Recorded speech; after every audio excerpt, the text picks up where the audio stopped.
예수님을 만나게 하라. 하루는 루터교 목사님 한 분이 레리라고 하는 목사님 사무실로 찾아왔습니다. 그는 정년 퇴임을 하여 그 당시 레리 목사님 교회에 출석하고 있었습니다. 그는 레리 목사님에게 묻습니다. 레리 목사님은 매일 하나님의 전신갑주를 입습니까? 그 질문을 듣는 순간 그는 생각했습니다. 나는 달라스 침례교 신학대학에서 3년 동안 헬라어를 배웠고 그때 공부한 과목이 에베소서였다.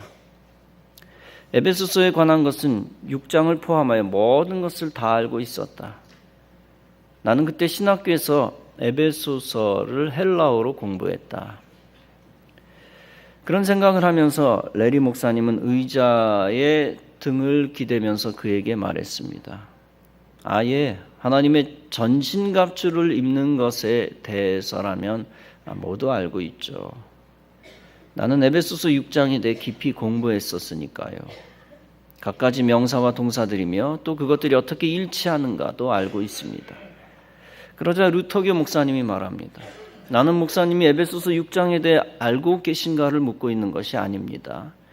내가 묻는 것은 목사님이 그 성경 말씀대로, 성경이 말씀하는 대로 매일매일 행하고 계시는지 아닌지 하는 것입니다. 레리 목사님은 루터교 목사님을 멍청하게 쳐다보았습니다. 루터교 목사님 계속하여 묻습니다. 목사님은 날마다 하나님의 전신갑주를 입습니까? 그 말을 듣는 순간 그가 크게 깨달은 것이 있었습니다. 그것은 하나님의 말씀에 대해 아는 것과 하나님의 말씀을 행하는 것은 별개의 것이라는 것입니다. 그래서 레리 목사님 다음과 같이 고백할 수밖에 없었습니다. 아닙니다. 나는 그렇게 하지 않습니다. 그러면서 그분은 이렇게 생각했습니다. 매일 하나님의 전신갑주를 입지 않는다면 우리는 지금 달리고 있는 경주에서 이길 수가 없을 것이다.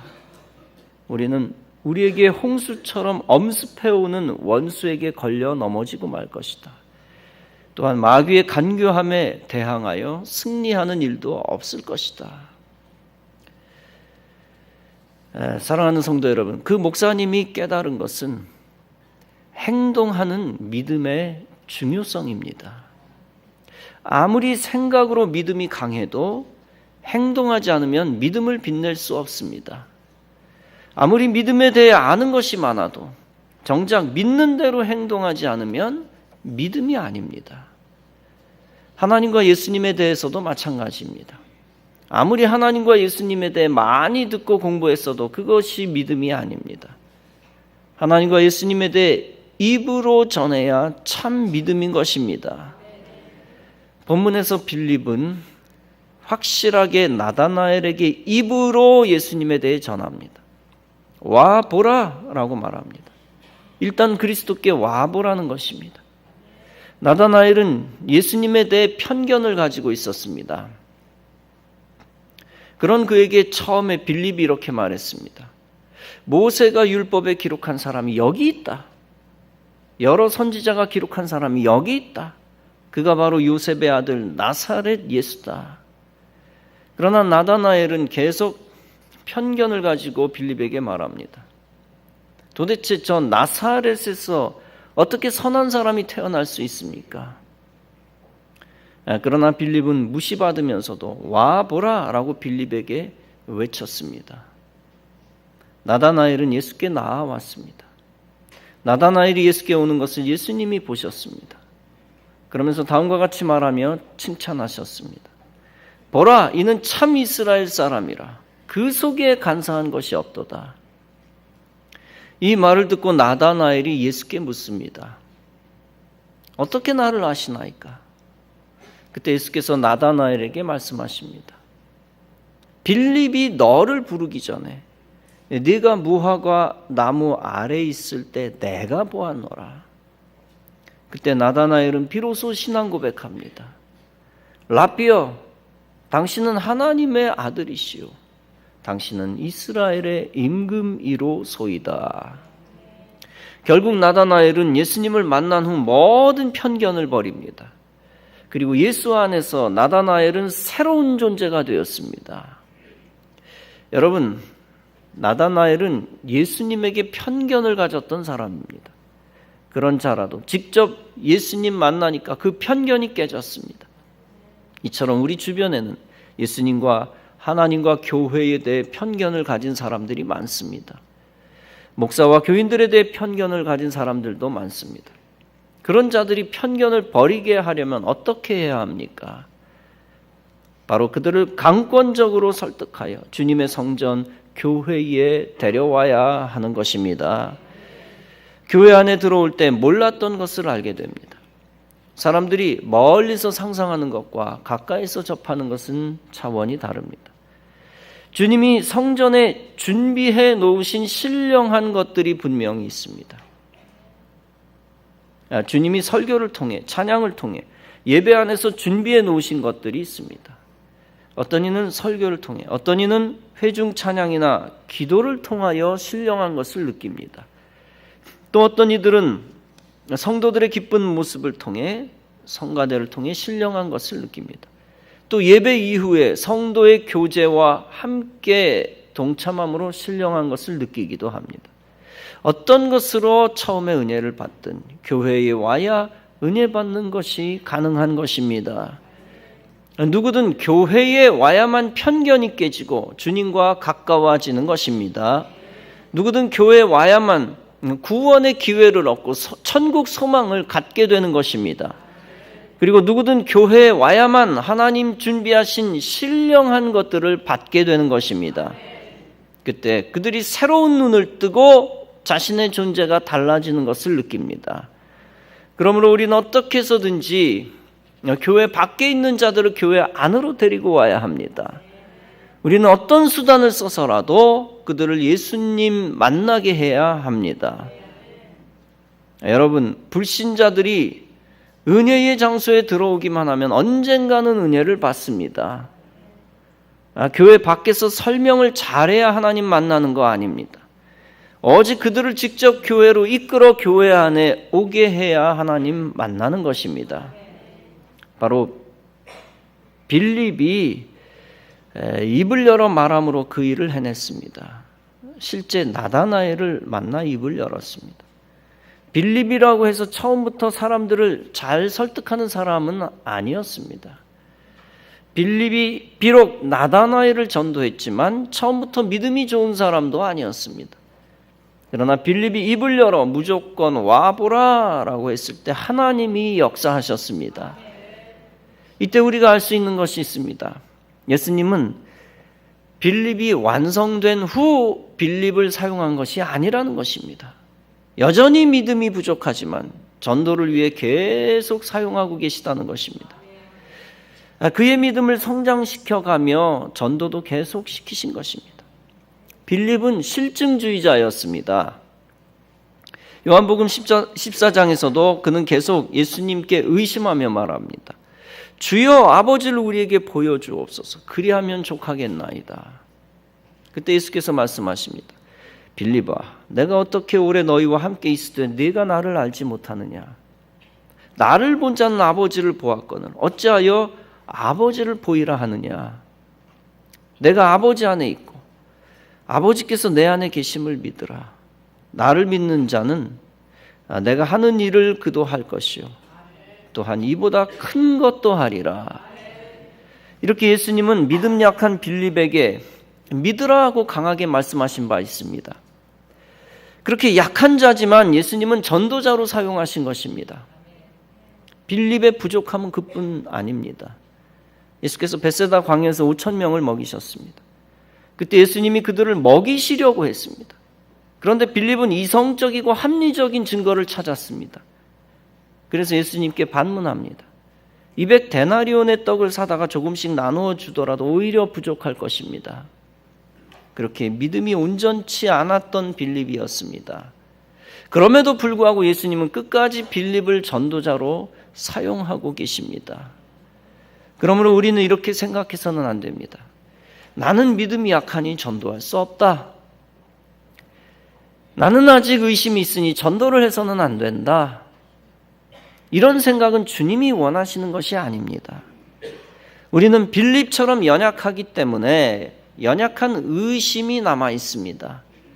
그럼에도 불구하고 주님은 우리를 계속 전도하는 일꾼으로 사용하시기를 원하십니다. 빌립의 믿음이 아직 연약해도 주님은 빌립을 사용하기를 원하셨습니다.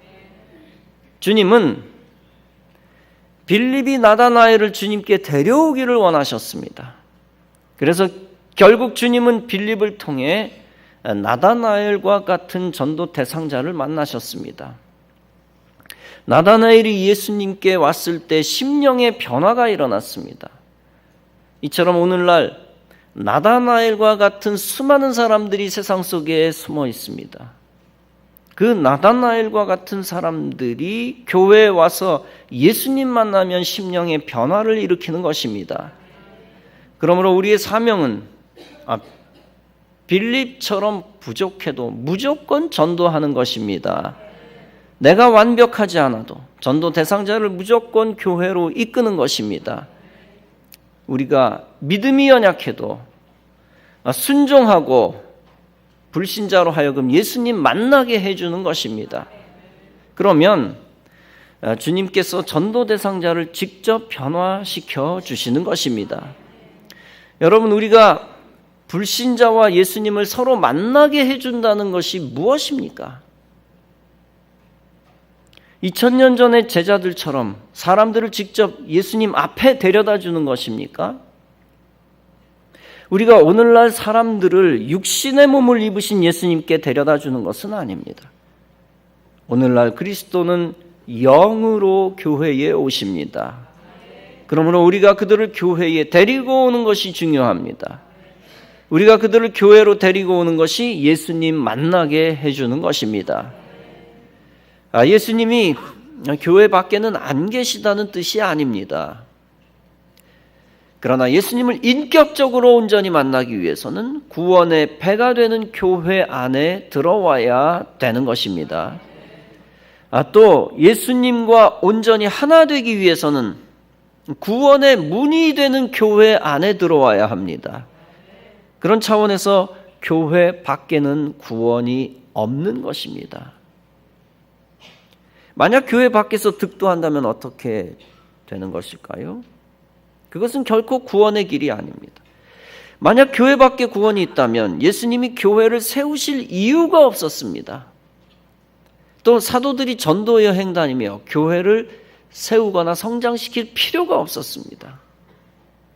오직 부족하지만 교회만이 천국의 모형이 되며 예수님을 만나는 곳입니다.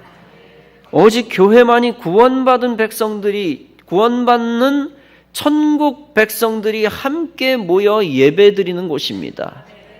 그러므로 우리가 사람들을 교회 안에 데리고 들어오는 길만이 사람들을 예수 만나게 하는 것입니다. 전도 대상자가 일단 교회 안에 들어와야 합니다. 그러면 교회의 머리가 되신 예수님 안에 들어와 예수님을 만납니다. 교회 안에 들어와야 예배드리고 찬송과 기도를 하며 예비 천국 신자가 되는 것입니다. 교회 안에 들어와야 그들도 영적 생명을 지켜주는 은혜의 물줄기를 계속 받는 것입니다. 그러면 교회 안에서 믿음이 성장하고 성화되기까지 하는 것입니다. 믿음이 성장하고 성화되면 이 땅에서도 천국의 사명을 감당하게 되는 것입니다. 그러므로 그리스도의 사명, 그리스도인의 사명은 분명해집니다. 그것은 어떻게 해서든지 교회 밖에 있는 사람들을 교회 안에 데리고 들어오는 것입니다. 지난주 주일 저녁 송경호 장로님이 강조한 것이 무엇입니까? 교인들의 사명은 불신자들을 교회 안으로 데리고 들어오는 것이다 라고 했습니다. 말씀은 목회자가 전하는 것이고 그 영혼을 책임지시는 분은 하나님이시다 라고 했습니다. 그 말이 맞는 말입니다. 그러므로 교인들은 무조건 죽어가는 영혼들을 구원의 배, 구원의 방주, 교회에 싣고 보는 것입니다. 배에 탄 사람이 배에서 다시 바다로 뛰어내리는 것은 그들의 책임입니다. 말로만 배에 타라고 외치기만 해서는 안 됩니다. 그들이 배에 탈 수 있게 해주세요라고 기도만 해서도 안 됩니다. 어떤 수단과 방법을 강구해서라도 배에 탈 수 있게 유도해야 합니다. 말보다 실천이 중요한 것이고 강권적으로 교회로 이끄는 것이 중요합니다. 와 보라 라고 말하며 그리스도께 소개해야 합니다. 누가복음 14장에서 예수님이 큰 잔치 비유를 말씀하시며 전도를 강조하셨습니다. 집주인이 종에게 사람들을 잔치에 데려오라고 했습니다. 그때 사람들이 이 핑계 저 핑계 대면서 초청에 응하지 않습니다. 그때 주인이 노하여 종들에게 명합니다. 빨리 시내의 거리와 골목으로 나가서 가난한 자들과 병신들과 소경들과 저는 자들을 데려오라.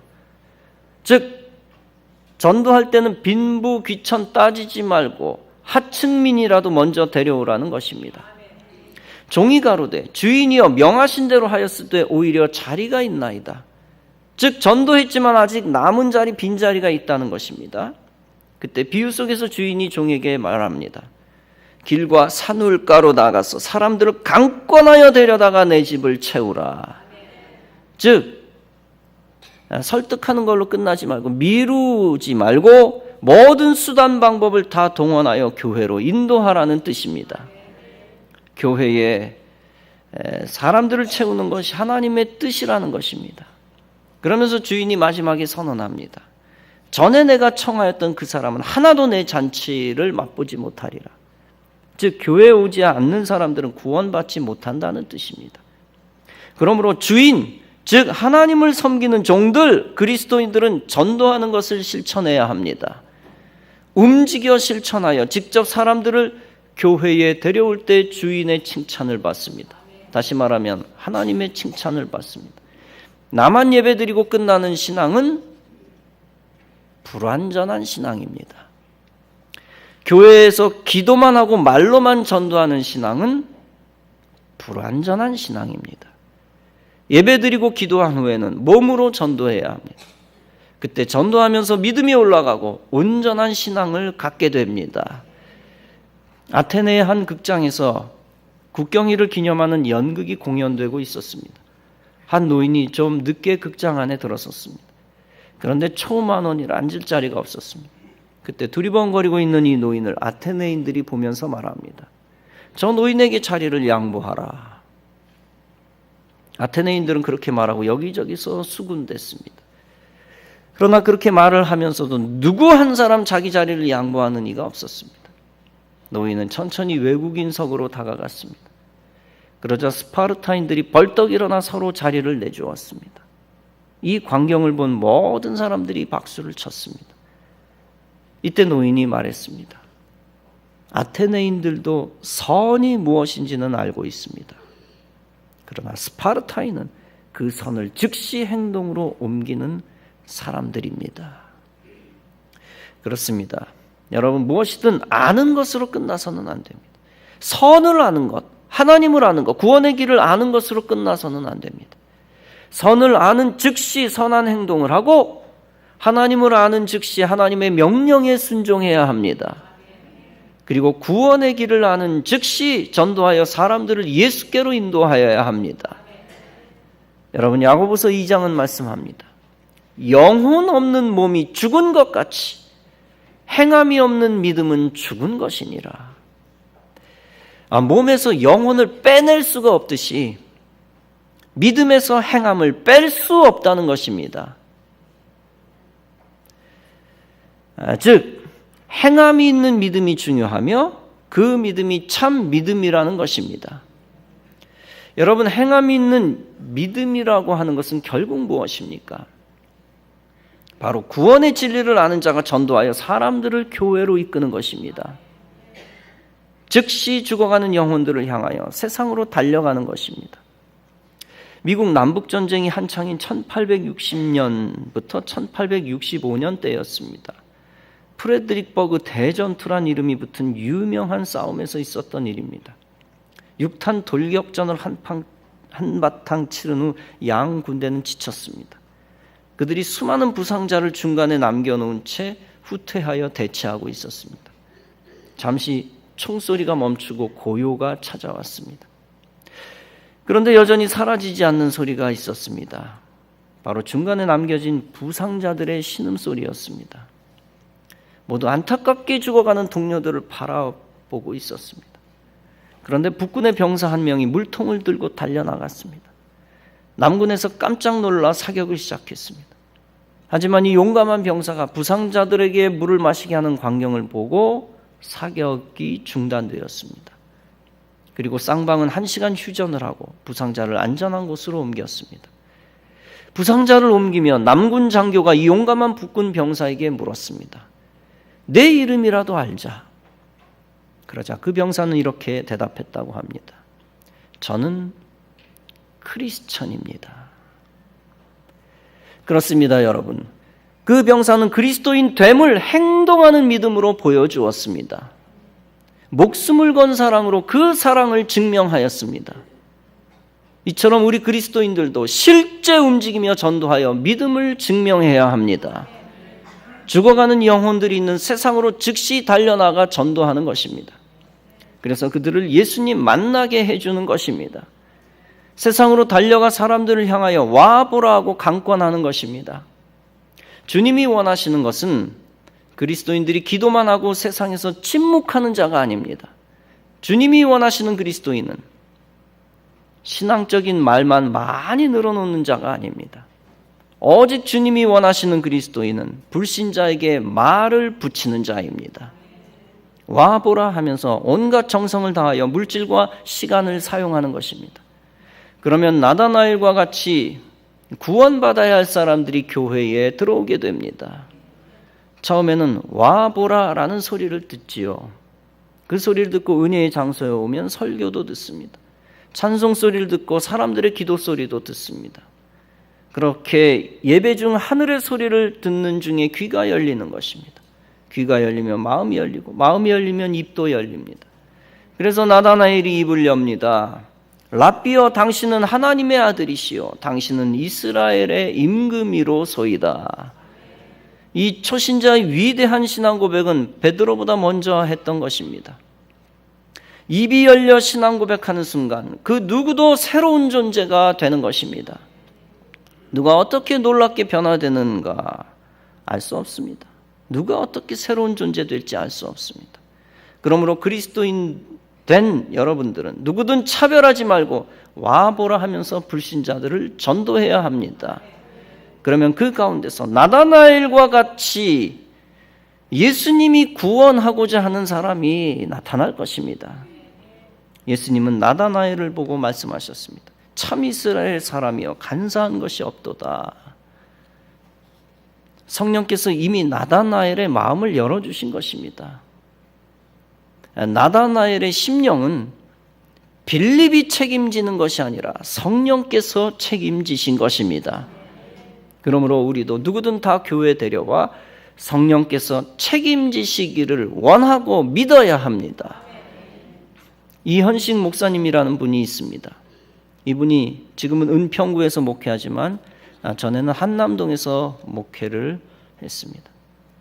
그때 한 중년 남성을 전도 대상자로 품었습니다. 교통사고로 걷는 것조차 상당히 불편한 중년 남성. 3번 정도로 찾아갔을 때 그는 다음 주일에 걸어서 교회에 오겠노라고 얘기했습니다. 약속을 한 건데 그러나 주일이 되었는데도 그는 오지 않았습니다. 며칠 후 음료수 한 통을 가지고 다시 그를 찾아갔습니다. 그는 매우 좋아하면서 다음 주일에는 꼭 오겠다고 했습니다. 역시 그 주일에도 교회에 오지 않았습니다. 다시 며칠 뒤 통닭을 한 마리 사서 찾아갔더니 그는 너무 좋아했습니다. 그러면서 돌아오는 주일에는 반드시 교회에 오겠다고 다시 한번 약속을 했습니다. 그러나 눈이 빠지게 기다려도 그는 교회에 오지 않습니다. 2달 이상 반복되었습니다. 어느 날 그를 다시 찾아가 다음 주일에는 차를 보낼 테니 꼭 오라고 당부했습니다. 그리고 그 자리에서 복음을 전하고 예수님을 영접하는 시간을 가졌습니다. 그 주 토요일에 그로부터 전화가 왔습니다. 주일에 혼자 교회 갈 테니 차를 보내지 말아 달라는 것입니다.